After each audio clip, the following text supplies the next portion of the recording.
Mindless স্বামীদের জন্য কিছু টিপস। অনেক স্বামী আছেন যারা মনে করেন স্ত্রীকে ভালোবাসা বা প্রাধান্য দেওয়া মানেই হয়তো পরিবার বা আত্মীয়দের অবহেলা করা।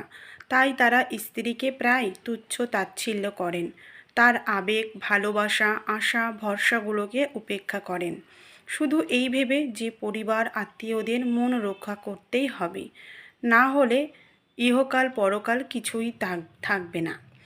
আরে শোনেন, একটা কথা মনে রাখবেন, আপনার মা, বাবা, ভাই, বোন, আত্মীয় স্বজন তারা অবশ্যই আপনার জীবনের গুরুত্বপূর্ণ অংশ, কিন্তু তারা কেউই আপনার প্রতিদিনের রুটিনে, আপনার সব কিছুতে অংশীদার নয়।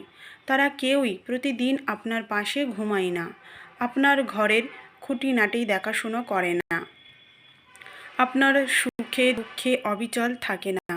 আপনার স্ত্রী কিন্তু ঠিক এই কাজগুলোই করে আপনি হয়তো আপনার পরিবারের জন্য করে যাচ্ছেন, এবং সেটার জন্য খোঁটাও দিয়ে বলছেন যে এত কিছু করছি কি লাভ? ভাই, আপনি একাই পুরুষ না, পৃথিবীতে আপনি শুধু পুরুষ আর বাকিরা এলিয়েন? সব পুরুষরাই তার পরিবারের জন্য কাজ করে। আজ যাকে খোঁটা মেরে কথা বলছেন, উপরওয়ালা প্রশ্নের দিতে পারবেন তো?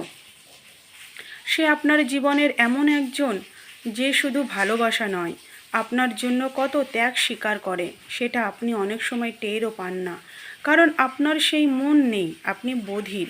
সে হয়তো নিজের পরিবার ছেড়ে আপনার ঘরকে নিজের ঘর বানিয়েছে। এটা কি তাহলে ভুল করছে? যেখানে নিজের ঘর থেকে বারবার বের হতে বলার পরও কতটা বেহায়া হয়ে পড়ে আঁকড়ে থাকে শুধু মায়ায় পড়ে নাকি লজ্জায়।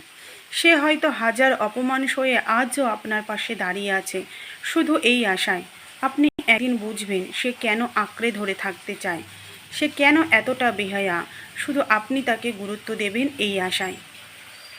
তাই দয়া করে আত্মীয়দের খুশি রাখতে গিয়ে নিজের ঘরের শান্তি নষ্ট করবেন না, কারণ এই আত্মীয় আপনার সন্তানকে জন্ম দেয়নি, আপনার শূন্য পকেটের সাথে থাকেনি।